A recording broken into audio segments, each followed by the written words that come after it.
नमस्कार, आप देख रहे हैं जी मॉर्निंग और मैं आपके साथ नसीम सिद्दीकी। और जी मॉर्निंग सबसे खास तो नेताजी इस्माइल आज हमारे बीच मौजूद हैं सचिन कुमार जी, जो कि प्रदेश महासचिव हैं आरटीआई और प्रभारी भी हैं बुंदेलखंड। कई सवालों से वो गुजरेंगे क्योंकि शो है नेताजी इस्माइल, जहां पर नेताओं से कई सवाल पूछे जाते हैं।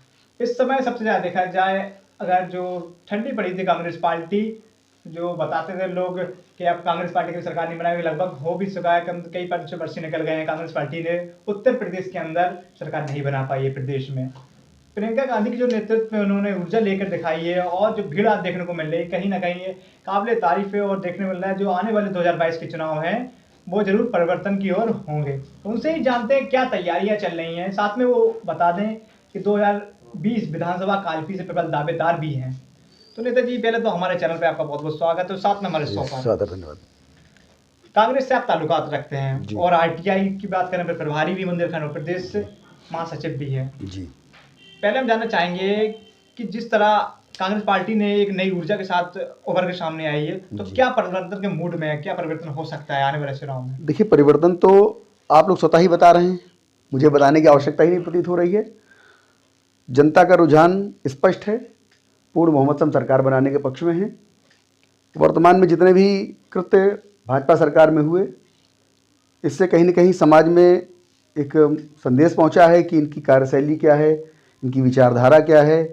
ये जनता को केवल मात्र वोट बैंक समझते हैं और केवल इस्तेमाल करते हैं। वर्तमान में लखीमपुर खीरी कांड, टेनी के पुत्र ने षड्यंत्र के तहत किसानों की हत्या की कुचलकर, इन सब लोगों के इस प्रकार के जो कृत्य रहे हैं, इससे समाज में एक रोष का भाव उत्पन्न है। भारतीय जनता पार्टी द्वारा किए जाने वाले सभी कृत्य इतने निंदनीय हैं कि जिनकी व्याख्या यदि हम अपनी जबान से करते हैं तो कहीं न कहीं मुझे स्वयं में संकोच होता है कि हम किस पार्टी के बारे में क्या कह रहे हैं। जनता का रुझान प्रियंका जी की तरफ है। प्रियंका जी जिस परिवार से आती हैं, उस परिवार ने इस देश पे, जब देश की स्थिति बहुत ख़राब थी, उस समय देश के हमारे प्रथम प्रधानमंत्री नेहरू जी ने देश की अर्थव्यवस्थाओं को मेंटेन किया। जब देश आज़ाद हुआ, हमारे पास कुछ नहीं था। जितनी व्यवस्थाएं, रेलवे, एयरपोर्ट आदि व्यवस्थाओं को पब्लिक के लिए समर्पित भाव से जो कार्य किया कांग्रेस ने, उसको विनाश करने का कार्य भारतीय जनता पार्टी कर रही है। आज की डेट में जैसे कि आप स्वतः देख रहे हैं कि रेलवे बिक रही है, एयरपोर्ट बिक रहे हैं, इंडियन ऑयल बिक रहा है। हमारे आगे आने वाले छोटे भाई बहन, हमारे बच्चे, ये किसकी नौकरी करेंगे? सरकारी तंत्र में कुछ रहेगा कहाँ पर? हम नौकरी किसी करेंगे? प्राइवेट ठेकेदारों की। अडानी अंबानी के यहाँ जो जिसके पोर्ट में हेरोइन पकड़ी गई और उसके बाद कोई भी कार्यशैली प्रशासन की, मीडिया की, अन्य साथियों की किसी की प्रदर्शित नहीं हुई, इससे क्या प्रदर्शित होता है?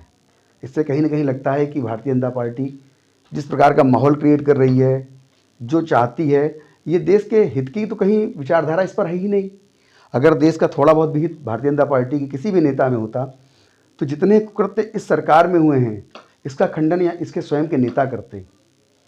समस्या यह है कि इसमें कुमार जी की बड़ी सुंदर सी पंक्ति है कि शांत रहो तो सबसे बेहतर, मौन रहो आभारी हैं। सत्ता की गलियों में केवल इतनी रिश्तेदारी है।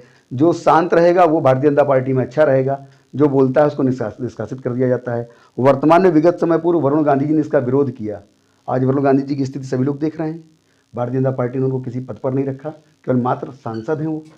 अच्छे लोगों को भारतीय जनता पार्टी स्वीकार ही नहीं करती, चाटकारों की पार्टी बन गई है। आडवाणी जी, अटल जी तक तो हम इसकी प्रशंसा करते थे। अटल जी हमारे मार्गदर्शक रहे हैं, उन्होंने कभी इस प्रकार की द्वेषपूर्ण भाव की राजनीति कभी नहीं करी। जो वर्तमान में कांग्रेस सरकार जो देख रही है कि इतनी गंदी राजनीति, हिंदू मुस्लिम जात पात, तमाम दुर्व्यवहार जो भारतीय जनता पार्टी ने बो रखा है, इसकी कल्पना भी करना स्वप्न में भी कांग्रेस के तो स्वप्न में थी नहीं, जितना बीजेपी ने गंदगी फैला दी है। कांग्रेस ने कभी इस प्रकार की गंदी भाव की राजनीति नहीं करी, सबको सर्वधर्म भाव से देखा, बराबर का सम्मान दिया। कांग्रेस की विचारधारा एक अलग विचारधारा है। जैसे आप कह रहे हैं ये गंदगी फैलाई हुई है जी। भाजपा कहती है सबसे ज्यादा हमारे यहाँ मेल मिलाप चल रहा है, भाईचारा चल रहा है, हिंदू मुस्लिम सब एक हैं, सभी धर्म एक हैं।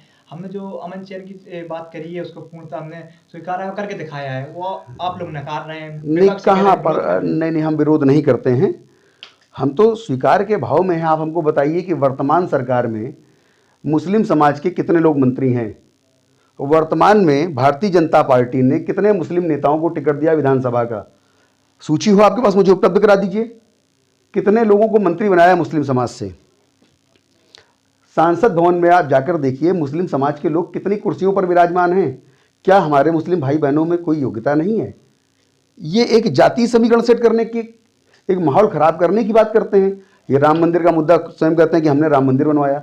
अगर राम मंदिर आपने बनवाया तो सांसद भवन में आप एक अमेंडमेंट पास करते और उसको राज्यसभा से लागू करवाते और मंदिर बनवा देते। आपने सुप्रीम कोर्ट बना तो है उनकी सरकार में, इतने जो आपके 70 साल में नहीं हो पाया, आज भव्य एक मंदिर किसने कहा भाई सब 70 साल में नहीं हो पाया? 70 साल में जो कुछ हमने किया है उसका 10% भी अगर भारतीय जनता पार्टी कर देगी तो मैं त्यागपत्र दे दूंगा अपने पद से। भारतीय जनता पार्टी केवल बेचने का कार्य कर रही है, द्वेष की राजनीति कर रही है। अभी आप किसी भी दल का झंडा उठा लीजिए और सड़क पर घूम आइए, आप ट्रैफिक सिग्नल जहां पर जेब्रा क्रॉसिंग होती है आप गाड़ी पार करिए, अभी गाड़ी का चालान है। और भारतीय जनता पार्टी के गुंडे ट्रक अपनी कार से कुचल देते हैं लोगों को और उनके खिलाफ मुकदमा लिखने पर भी विलंब होता है। टेनी का त्यागपत्र लेने के लिए इनके अंदर साहस ही उत्पन्न नहीं हो रहा है। कैसी राजनीतिक व्यवस्था है? आप कैसे कहते हैं कि दुर्व्यवहार नहीं हो रहा है? दुर्व्यवहार से पूर्वाग्रह से ग्रसित होकर ये पार्टी कार्य कर रही है। द्वेष तो मूर्तया इसमें समाहित हो चुका है। शासन कार्रवाई भी कर रहा है। कहाँ कर रहा है आप बताएं? गिरफ्तार भी हुई है, मुकदमा भी लिखा है, सब कार्य हो तो रहा है। अब राजनीति की ओर रुझान हो जाता है। नहीं, राजनीति की ओर रुझान नहीं हो जाता है। तो एक हादसा था, जैसे बताते हैं सत्ता पक्ष वाले बताते हैं एक हादसा था। नहीं, अगर हादसा था तो फिर चार्जशीट किस बात की? विगत समय पूर्व अभियोग पंजीकृत होने पर विलंब।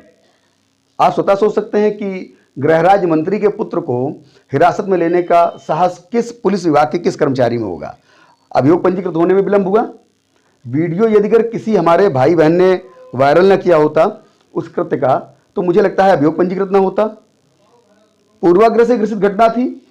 यदि अगर ये एक संयोग था, दुर्घटना थी, तो इसका मतलब आपने तो पुलिस विभाग पर हमारे जो भाई जो विवेचना कर रहे थे, जो हमारे पुलिस कर्मचारी जो थे जिन्होंने जांच करी, आपने तो उन पर अंकुश लगा दिया कि भाई ये प्रश्नवाचक चिन्ह उनकी कार्यशैली पर लग गया कि घटना धोखे से हुई थी।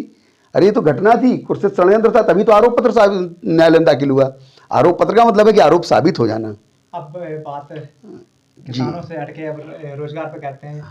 जैसे भाजपा वाले कह रहे हैं, नेता कह रहे हैं, खुद मुख्यमंत्री भी कह रहे हैं सबसे ज्यादा रोजगार हमारी सरकार में मिल रहा है और पर डे रोजगार मिल रहा है, लाखों को रोजगार मिल रहा है। इसमें कितनी सच्चाई, क्या लगता है कि आज तक इतिहास में पहली बार इतना रोजगार मिल रहा है जो अभी? अच्छा, इनकी स्वयं की भाषा शैली पर आप विचार कर लीजिए। देश के माननीय प्रधानमंत्री कहते हैं आप पकौड़ा बेचिए और उत्तर प्रदेश के मुख्यमंत्री कहते हैं कि साहब हमने रोजगार दे दिया।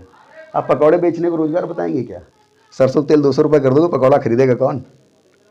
तो विकास के लिए इतनी महंगाई चल जाएगी भाई साहब, कौन सा विकास हुआ? मुझे 5 विकास बताइए जो इस सरकार की व्यक्तिगत स्वयं की योजना रही हो जिसका क्रियान्वयन विगत 5 वर्षों में। उनके नेता यही कि विकास के लिए महंगाई चल रही है। नहीं कहता तो मैं भी बहुत कुछ हूँ भाई साहब। नहीं कहता तो मैं भी मित्र बहुत कुछ हूँ। मैं तो कहता हूँ कि मैं विधायक बन जाऊंगा तो मैं अपनी विधानसभा छोड़िए उत्तर प्रदेश को चमका दूंगा। तो कहने की बात होगी ना, करने पर किसने क्या किया है? कहनी अमृत होते है, करनी विष की खान। कहने के लिए तो इनसे अच्छा वाक्यपटु कोई नहीं होगा इस धरा पर।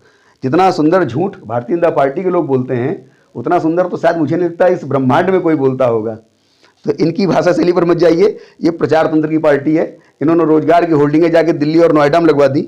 आप स्वतः देखने वाले हैं कि आज सड़क पर कितने हमारे बेरोजगार भाई हैं जिनको नौकरी नहीं मिल रही है। आपने 2 बार कोविड की वजह से लॉकडाउन किया, तीसरी बार ओमिक्रॉन का फिर से आपने नाटक आरंभ कर दिया। कितने लोगों के रोजगार चले गए, इसमें कितनी फैक्ट्रियां बंद हो गई। आप सरकारी तंत्र जो भी था आप बेच रहे हैं। लोगों को रोजगार बचा कहाँ? आप कहाँ पर लोगों के पास रोजगार बचा, कहाँ पर व्यापार बचा? वर्तमान में व्यापार की स्थिति नोटबंदी से लेकर जीएसटी से लेकर आज तक आप पूर्णतया देख लीजिए, कहाँ पर व्यापार उन्नति की ओर अग्रसर है। व्यापारी पूर्णतया परेशान है। ये तो केवल मन की भ्रांतियां हैं, एक जुमलेबाजी है फैला दी गई कि हमारी सरकार में बड़ा विकास हुआ, हमने रोजगार नहीं दिए। एक भी रोजगार अगर सृजित किया हो इस सरकार ने। आगे 4.5 साल पूरे हो चुके हैं जी, फिर से भाजपा वाले कहने लगे हम पूर्ण बहुमत में। इस बार और थोड़ी ज्यादा सीटें आएंगी चढ़ के, क्या लग रहा है आ सकते हैं? अब देखिए, अब कुछ किसी पर हम टिप्पणी, आरोप प्रत्यारोप आक्षेप इसलिए नहीं करते कि ठीक है उनके मन में है। वो एक ऐड आता है कि मन में लड्डू फूटा, तो उनके मन में लड्डू फूट रहा है, फूटने दीजिए। जनता का रुझान प्रत्यक्ष रूप से दिख रहा है। अभी मोदी जी ने एक रैली की थी, मैंने अभी वीडियो देखा। महिलाओं को सरकारी बसों में बैठाल कर लाया गया। सरकारी तंत्र का इस प्रकार का दुरुपयोग, सरकारी परिवहन निगम की बसें रैलियों में प्रयोग की जाएंगी। यदि अगर आपके पास पत्राभिलेख ना हो तो मैं उस पत्र को भी दे सकता हूं, जिसमें आदेश पारित हुआ कि प्रधानमंत्री जी और मुख्यमंत्री जी की रैली में सरकारी बसों का प्रयोग किया जाएगा और पैसा का जो भुगतान, जो राशि का भुगतान होगा वो भी कोटेदारों से और अन्य स्थानों से किया जाएगा। तो ये रैली पब्लिक को इकट्ठा कहाँ से कर रहे हैं ये तो आप स्वयं देख रहे हैं ना। और हमारे यहाँ जनता का रुझान अभी आपको महोबा रैली में दिखाई पड़ा। हमारी बुंदेलखंड की रैली 2022 में किससे होगी? सपा से होगी, भाजपा से होगी? हमारी लड़ाई किसी से है ही नहीं, हम तो जीतने आए हैं दिल, हम दिल जीत कर जाएंगे लड़ाई। फाइट में कौन होगा? ये तो नहीं होगा, पिताजी सभी उतरेंगे फाइट में सामने किसे मारते हैं? देखिए, फाइट में पहली बात तो कोई संघर्षशील व्यक्ति हो, ईमानदार हो, जिसमें कुछ क्षमता दिखती हो तो हम कहें कि हमारे प्रतिद्वंदी हैं और बहुत संघर्षशील व्यक्ति हैं। मुझे लगता है कि ये जितने भी लोग हैं इनमें कहीं कुछ क्षमता नहीं है कि जनता के प्रति उनको समर्पण का भाव रहा हो तो ये युद्ध स्तर पर कहीं चुनाव लड़ेंगे। चुनाव ये हारने के लिए आएंगे, चुनाव हारेंगे। और बुंदेलखंड की सीटों में लगभग 14 सीटें हम पूर्ण बहुमत से एक तरफा जीतने के नहीं, ये तो लक्ष्य को हर पंचवर्षीय में कहा जाता है, नहीं निकाल पाते, कहाँ कमजोरी, कहाँ मत खा जाते हैं। एक बहुत राष्ट्रीय पार्टी है आपकी, छोटी छोटी पार्टी तो है नहीं कि स्थानीय हो, लोकल हो। नहीं, देखिए इस पर बहुत बड़ा एक यूपी में क्यों इतने कमजोर? हाँ, उसके 2 कारण हैं। जो आपने कहा कि हम यूपी में बहुत पीछे हो गए, तो उसके कारण ये बेसिकली ये रहे कि जो जनता है वो बहुत हमारी भोली है। मीडिया द्वारा दिखाया जा रहा जो दुष्प्रचार है उससे भ्रमित हो जाती है और दिग्भ्रमित होने के कारण ही जनता में जो वास्तविकता थी वो कुछ देर के लिए इसको कहते हैं आप हिप्नोटाइज कर देते हैं। नहीं, मैंने कभी नहीं कहा होशियार होती है। मैं तो ये सुना कि जनता बहुत होशियार है, वो आने वाले 22 चुनाव में बताएगी। नहीं, भोली है। नहीं, जनता देखिए, होशियारी में और भोलेपन में एक अंतर है। शिक्षित व्यक्ति भी भोला हो सकता है और चालाकी में तो आप देख रहे हैं डिग्री भी छपकर दिख रही है। अब इस पर भी अगर आप कह दें कि जिसके पास डिग्री नहीं है वो चालाक नहीं है, तो आपके लिए देखने के लिए 2 शीर्ष पर बैठे लोग, मैं नाम नहीं लूँगा, आप जान सकते हैं उनकी डिग्रियां दिखाई जाती हैं। एक मंत्री को बचाने के लिए उसका दूसरा मंत्री भाई डिग्री दिखाता है कि नहीं हमारे मंत्री जी पूर्णतः स्नातक की परीक्षा से पास हुए हैं, ये उनकी मार्कशीट है। तो वो भी चालाकी है जिसकी डिग्री फर्जी है, और जो शिक्षित हैं वो भोले भी बहुत हैं। तो ये भोले होने की और शिक्षित होने की परिभाषा सम्मिलित नहीं हो सकती। इस समय आपके सामने 3 ही विपक्ष होंगे, उनमें आप किन से टक्करी मानते हैं? एक सपा हुई, दूसरी बसपा हुई, सामने एक भाजपा खड़ी हुई है जो सत्ता में है जी। किन्हें मानते? देखिए, विरोधाभास सत्ता का होता है। हम प्रश्न सत्ता से पूछते हैं, हम संघर्ष करते हैं, सत्ता से करते हैं। सत्ता की जो नीतियां गलत होती हैं हम उसका विरोध करते हैं। तो सीधी सी बात है, जो चुनाव हमारा होगा सत्ता से होगा और सत्ताधीश जो मदान्ध हो गए हैं इन पर अंकुश लगाने का कार्य 2022 में हमारे जितने भी जनता जनार्दन है ये अपना अंकुश लगाएगी। और जी के जो वादे थे, आज विपक्ष कहो सत्ता पक्ष कहो सभी लोग गुणगान गा रहे हैं, लड़की हूँ लड़ सकती हूँ। जी बिल्कुल, हर जगह ये कटिंग रोज देखने को मिल जा रही है। तो भाई साहब, हम तो बुंदेलखंड की धरा के ही लोग हैं। हम तो वैसे ही नारी जाति का बड़ा सम्मान करते हैं, क्योंकि हमारे यहाँ की लक्ष्मीबाई ने इतिहास रच दिया था। तो मैं तो मानता हूँ कि उस समय दुर्गा अवतार हमारी लक्ष्मीबाई जी थी, वर्तमान में दुर्गा अवतार लक्ष्मीबाई जी के स्थान पर प्रियंका जी हैं और युद्ध स्तर पर वो उतरी हुई हैं और चुनाव हम जीतेंगे भी। जो भी महिलाओं को इस सरकार ने सम्मान नहीं दिया, जैसे हाथरस केस, रात को 12 बजे उस हरिजन समाज की पुत्री के साथ जो दुराचार हुआ, जिला प्रशासन ने निरंकुशता दिखाते हुए एक हृदय विहीन सरकार ने रात को 12 बजे उस पुत्री का अंतिम संस्कार करा दिया। ये महिलाओं का सम्मान नहीं था। हमारे यहाँ महिलाओं को, बेटियों को सम्मान के भाव से देखा जाता है। इस सरकार में सम्मान तो किसी का है ही नहीं, ना किसान का, ना बेटियों का, ना महिलाओं का। तो हमारी प्रियंका दीदी ने जो कार्यशैली उनकी रही है, जो लोगों पर समर्पण का भाव रहा है, जो महिलाओं को, बेटियों को जो उन्होंने सम्मान दिया है, मुझे लगता है कि 2022 में आगामी चुनाव में उसके परिणाम भी आपको देखने को मिलेंगे। और जनता का रुझान भी स्पष्ट है कि प्रियंका दीदी को लोग पसंद कर रहे हैं। और कांग्रेस पार्टी ने आज तक जो भी वादे किए होंगे उसका निर्वहन किया होगा। वादों से विमुख होने वाली और जुमले वाली पार्टी नहीं है कांग्रेस पार्टी। वादे तुमने पहले ही देख लिए, पढ़ लिए, लिख लिए जी। वादे तो अच्छे हैं जी। तो आगे चल के आप अगर सत्ता में आते तब पूरे कर पाएंगे वादों को जी। ये तो राजनीति बात ही नहीं, कुछ अब जीवन से जान लेते हैं क्योंकि समय भी कम है, उतने में सब कुछ जानना नहीं। ये भी, वो भी, विपक्ष भी, सत्ता पक्ष भी। जी। तो राजनीति की आपकी शुरुआत कैसे रही, कैसे राजनीति में आए और आने के बाद चुनाव नजदीक आता है तो कई एकदम से लहर सी आई है, सभी खड़े हो रहे हैं, कहीं कांग्रेस को देखो, जहाँ भी देखो, तो किस तरह आपका आना हुआ है राजनीति में? मैं विगत करीबन 15 से 17 वर्षों से राजनीति में सक्रिय रहा हूँ। मैं पहले पार्टी का एक छोटा सा सिपाही था। पार्टी द्वारा दिए गए पदों का निर्वहन सुचारू रूप से करता रहा। सदस्यता के रूप में जो भी कार्यशैलियाँ थीं कांग्रेस की, श्री प्रकाश जी हमारे यहाँ केंद्रीय गृह राज्य मंत्री रहे हैं उत्तर प्रदेश से, केंद्र सरकार में सांसद बनने के बाद कानपुर से कोयला मंत्री बने, उनके साथ भी मैं काफ़ी लंबे समय तक जुड़ा रहा। जो स्नेह प्रेम इस पार्टी में लोगों को मिला, मुझे कई बार ऑफर आया कि भाई आप आइए भारतीय जनता पार्टी ज्वाइन करिए, समाजवादी पार्टी वालों ने मुझे बुलाया, कई पार्टियों ने मुझे बुलाया। मैंने उनसे कहा कि भाई जो सम्मान हमारी कांग्रेस पार्टी देती है अपने कार्यकर्ता को, युवाओं को, जो प्रोत्साहित करती है, वो किसी दल में नहीं है। जो प्रेम हमारे यहाँ है, आप हमारे यहाँ आइए। तो हमारे कहने पर, हमारे आह्वान पर औरैया ज़िले से, इटावा ज़िले से और कुछ लोग महोबा में, बांदा में भारतीय जनता पार्टी के पदाधिकारी, युवा मोर्चे के अन्य प्रकोष्ठों से उन्होंने पदों से परित्याग किया और कांग्रेस पार्टी ज्वाइन की है। और मुझे पूर्ण विश्वास है कि जिस प्रकार से लोग भारतीय जनता पार्टी का बहिष्कार कर रहे हैं और हमारे पास आ रहे हैं, मुझे लग रहा है कि मैं सफल हूं अपने स्थान पर, और प्रियंका दीदी द्वारा जो लक्ष्य लिया गया है उसका निर्वहन भी पूरी आस्था के साथ, पूर्ण संकल्प के साथ पूरा करूंगा। दावेदारी की है आपने जी आरबी से, जी। क्या लग रहा है टिकट होगा? और साथ में जनता के क्या क्या वादे रहेंगे अगर टिकट? देखिए, मेरा पहला वादा तो ये है कि मेरा वेतन मेरी विधानसभाओं की बेटियों के लिए है।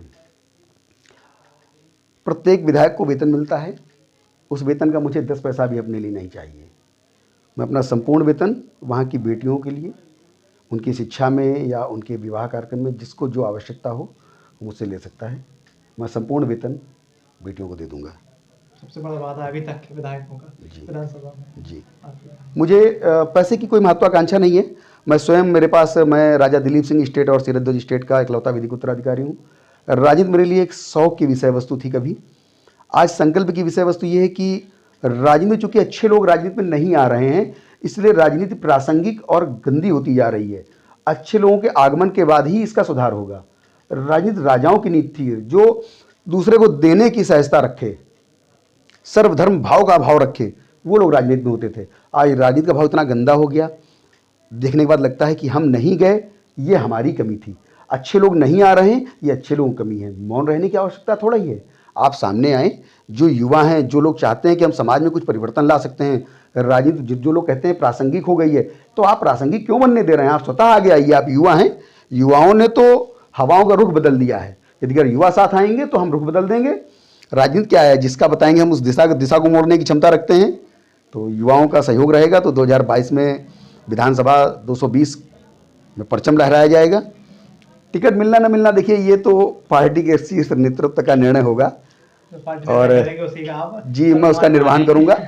बाकी दौड़ तो बहुत लोग लगाते हैं, प्रथम कोई आता है। और जो हमारी पार्टी जिसको प्रमोट करती है, जिसका नाम लेती है, हमारा दायित्व बनता है कि हम उसको पूर्ण सहभागिता से जो सहयोग होगा उसका पूरा सहयोग किया जाएगा। हमारा लक्ष्य जीत है। अपना कीमती समय देने के बहुत बहुत धन्यवाद। बने रहिए हमारे साथ और देखते रहिए जी मॉर्निंग में आपके साथ नसीम सिद्दीकी।